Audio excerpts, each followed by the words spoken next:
Morning. Hawaii residents are constantly tracking Hurricane Lane. As it creeps near the islands, a state of emergency is declared, as this storm could be the biggest in decades.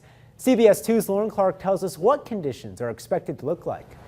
Well, Brian, this is a look at what residents on the Big Island have been noticing for the past few hours. We're talking about rushing waters, high winds, overflow of their banks. Nearly 2 feet of rain is covering the island's floor, and officials say Lane has the potential to be catastrophic.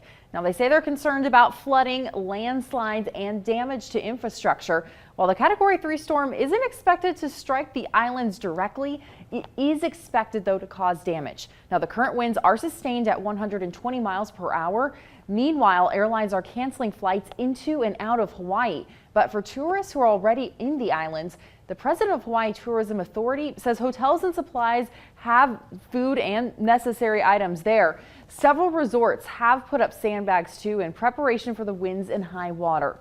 But for Hawaii residents, they say they haven't seen a storm like this in years. I'm just shocked. Never have I seen it like this in 43 years.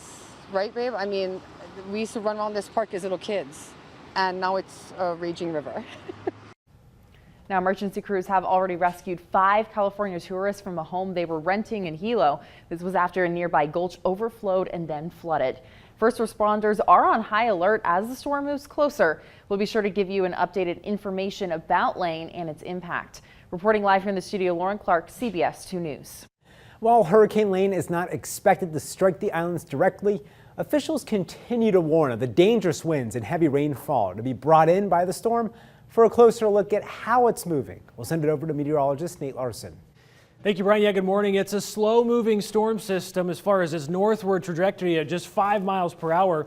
Winds at the center still 120 miles an hour, so it's a Category 3 hurricane, a major hurricane. Now, of course, the strongest winds are near the center as it continues its northward trek. It is expected to make a sharp west turn before it approaches or hits the islands of Oahu, but still, areas like Honolulu still in major damage areas. We are expecting, again, heavy rains, 2 to 3 feet of rain, flooding, as well as coastal erosion.